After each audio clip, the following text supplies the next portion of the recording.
So you want to beat Jingle Bell ga Tomaranai challenge? Well, how much money do you have to spend?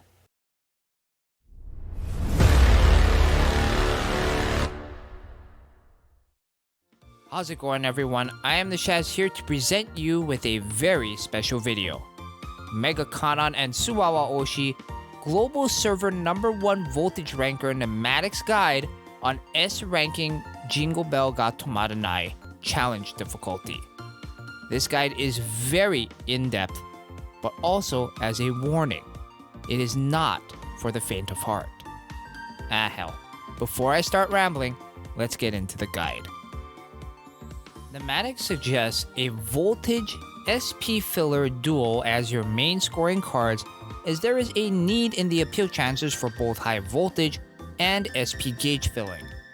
The top voltage options include 6 cards that top the appeal rankings in the pure attribute: Second Fest Ayumu, Second Fest Mari, Night Sky Riko, Dreamy Kidsland Rina, Second Fest Nico, and First Fest Chica. There are other options that you could use, but it would require ridiculously high bond levels in addition to great RNG. For your SP gauge filler slot, Second Fest Rina and First Fest Kasumi are the best options. In your team building for this song, Nematic strongly suggests you have a high appeal stamina healer or shielder in your main strategy to complement your voltage and SP type cards. Nematic's best suggestions are Party Honoka and Halloween Umi, as both of these cards fill the role of having an adequately high appeal value while providing a decent amount of damage mitigation. As with most challenge songs, it's impossible to survive a full playthrough without a sub or secondary strategy that has burst heal and damage reducers. Nematic points out that you need to survive a total of around 350k damage from the first appeal chance area, 100k stamina damage nodes at node 5 and 8, in addition to the 150k damage you take after you clear the appeal chance, or 157k if you fail it, and 160k damage from the 5th appeal chance area, 230k damage nodes at node 150 and 151, plus the 100k stamina damage at the end of the appeal chance at node 155, making a damage reducer imperative to clearing the song. Based on this information, along with the song gimmick and the stamina heal block note gimmick, Nematic suggests a 1-1-1 healer, shielder, damage reducer sub-strategy. For healing, we have Steampunk Chica, New Year's Kanata, Train Mari, and Initial Ellie. For shielding, Moonrabbit Rin, Raindrops Nozo, and Red Riding Hood Emma are his top options. Finally, in the DR slot, Carnival Daya, because of her guaranteed stamina heal upon AC start LSA, Initial Rico, Mitaiken Horizon Ruby, Water Blue New World Rico, and Water Blue New World Mari round it out. Steampunk Chica, in Nematic's opinion, is the most important card for this strategy, as she has the best stamina healing potential of the 4 healers, along with the second highest appeal. For the first of your final 3 cards, and continuing on the topic of damage reduction, Nematic's best options are one of Steampunk Chica, Autumn Kitchen Maru, Second Fest Haneo, and Say Goodbye Namida Ayumu. Now, why these cards? Specifically, Second Fest Haneo was a stamina healer that isn't even in the pure attribute. Well, in this instance, we're not looking for a damage reduction tap active or a stamina heal tap active. We're looking for the stamina damage reduction upon strategy switch live show actives, which all 4 of these cards have. Now, to round out this third strategy, Nematic suggests Cyberworld Maki, First Fest Nico, Party Setsuna, or First Fest Kanata. Which cards you choose should depend on if you either need a larger stamina pool or more appeal. As far as guest cards go, Nematic offers 3 suggestions. For a more well-rounded guest card, choose a Second Fest Haneo guest, since she provides a small appeal buff in addition to having the damage reduction LSA upon strategy switch. If you're having a difficult time with the first appeal chance, try to find someone with a Rose Knight Shizuku guest. This is her active attribute SP type where Ophelia is licking her face in the unidolized art. If you need more scoring in general, look for a Thanksgiving Mia guest.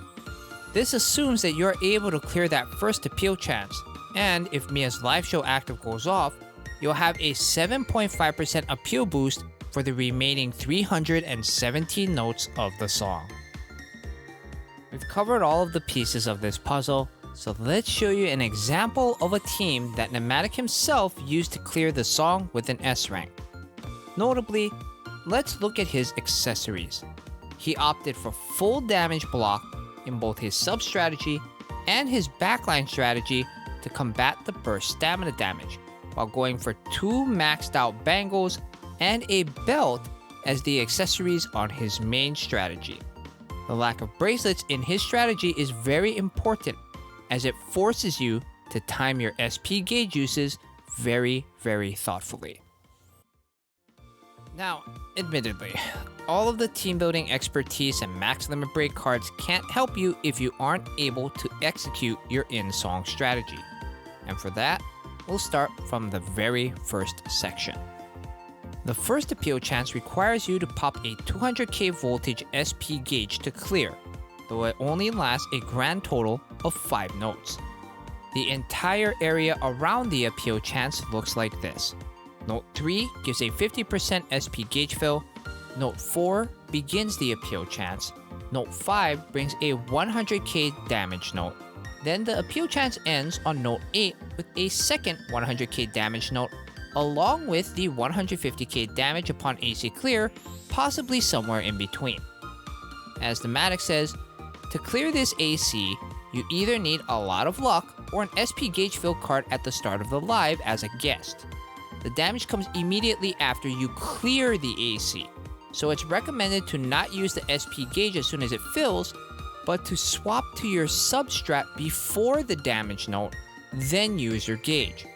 However, since clearing the AC itself is pretty difficult, you could intentionally fail the appeal chance and just worry about the 2 damage notes, since the damage difference between passing and failing is only 7k. The success you have on this appeal chance doesn't have a significant impact on the clear.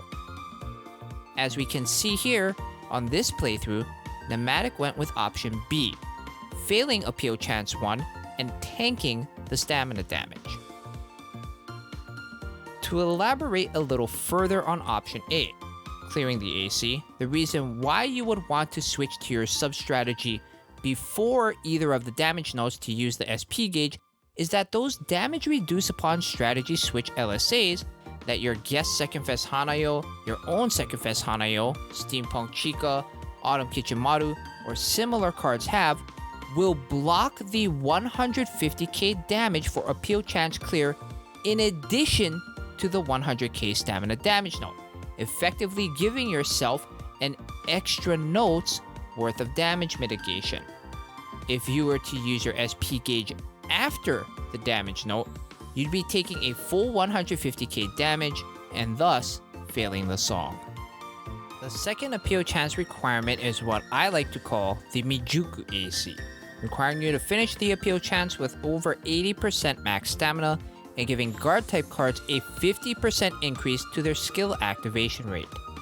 Nematic says, the AC starts on note 14, a 50% stamina shield piercing note comes at 34, and a 30k damage note right after at 35. Appeal chance ends on note 51, and the 50 note heal freeze, stopping all stamina heals, comes in at note 52. For this, you should continue with your sub strategy. 1 healer and 1 shielder are essential, and the third card can be any guard type.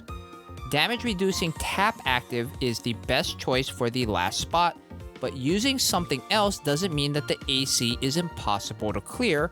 However, that third card should have a very high limit break. The third appeal chance requires 5 million voltage over 47 notes and gives voltage types a 20% increase in crit power. The appeal chance starts at note 60. You have 30k damage notes at 66, 78, and 92. The end of the heal freeze comes on note 103, with the appeal chance ending at 106. Nematic suggests you have two options in this appeal chance. Option 1 is to do what I did here and stay on your substrat until note 65, then switch to scoring to activate a damage reduction, then continue on that strategy the rest of the AC. Option 2 is to swap to scoring as AC2 ends or AC3 starts, but this is only if you've accumulated enough shields during the second AC. Other than that, there's not much to talk about. It's a pure stat test section that goes straight without a swap the rest of the way. If you can't get through this even with your stamina in the green, you'll need to find a way to increase your appeal. The fourth appeal chance requires 1.613 million voltage and gives SP type cards a 30% skill activation rate up for the next 20 notes after you clear it. Nematic says this is the least special part. You just need to use your SP gauge at the start, then work up to a full SP gauge before AC5 since you're not using bracelets. It's good to accumulate stamina shields here, but it's not mandatory. That fifth appeal chance requires 300k voltage from your SP gauge and deals 100k damage upon completion.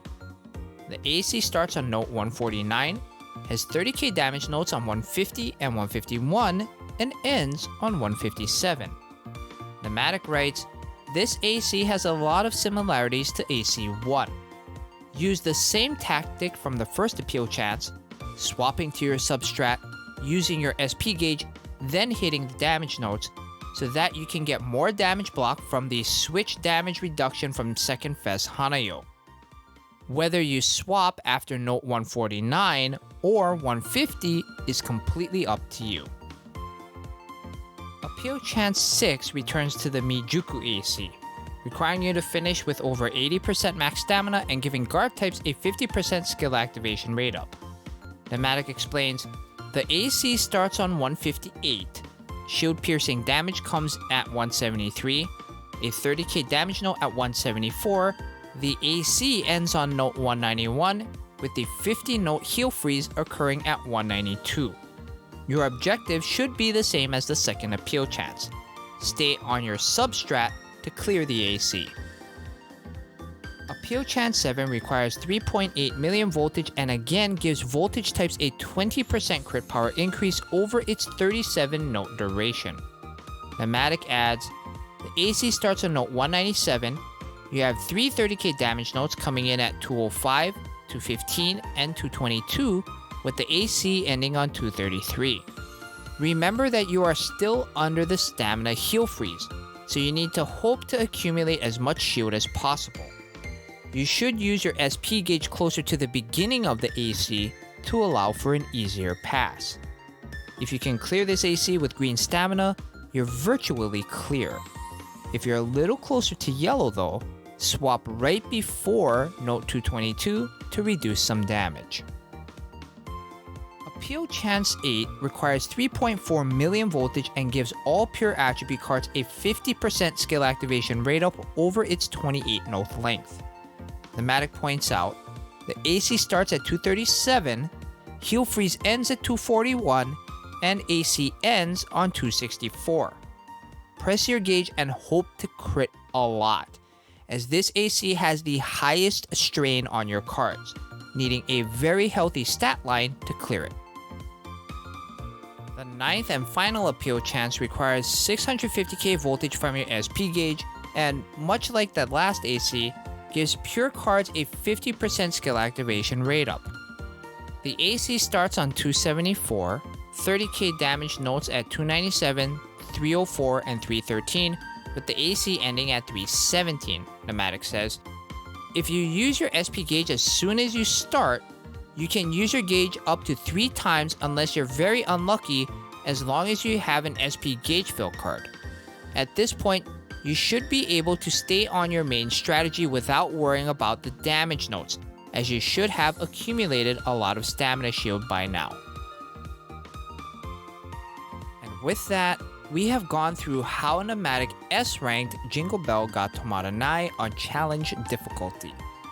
He concludes, a very high level of pure attribute cards is required. 1 voltage, 1 SP, 1 SK, preferably Party Honoka, and a 3 guard substrat are ideal. Even with this, however, it may take a lot of effort, so try to be patient. I've shared my AC specific countermeasures as much as possible, but if you want to try to S-rank the song, you'll have to find your own way during each appeal chance. If you're willing to clear this in the near future and you haven't used your 2nd anniversary exchange ticket, get Steampunk Chica if you don't have her. Now, I do want to add here that because the threshold to clear this particular song is very, very high, unless your Chica is above bond level 150 and you've advanced her bond board tiles to the max, I would hold off on doing this, especially if you're planning to do mass pulls on an upcoming party or fest banner, since you could end up rolling her there. Now, as much as we joke about me being a luck sack and being a whale, personally, for as many cards as I have that could work, I'm scared to even attempt to play this song. For one, I wouldn't be able to card for card copy Nematic's team, as I don't have Steampunk Chica or Second Fest Hanayo on my main account, which are pretty massive holes in the overall strategy. Second, while most of my bond board levels are okay, I just don't have the requisite bond levels and bond board advancement on all of those girls using the scoring and substrat to warrant attempting a clear. In short, me attempting this song would be an embarrassing, colossal failure. As we close out this video, I just want to give a huge thank you to Nematic for giving me the opportunity to give his strategy and team building prowess a voice. As someone who loves to theory craft and learn new things, the ability to gain an understanding of card choices was fascinating to me, and hopefully will make not only myself, but all of you watching this video wiser as well. Finally, Nematic would like to give a huge thanks to Suyo for his website, suyo.be, which has the All-Stars note map database. This database being available gave him a big advantage as far as scouting the beat map ahead of time, knowing when and where specific things in the song was going to happen. As for me, I've been IAmTheShazz. Take it easy, be nice to each other, and I will see you all next time.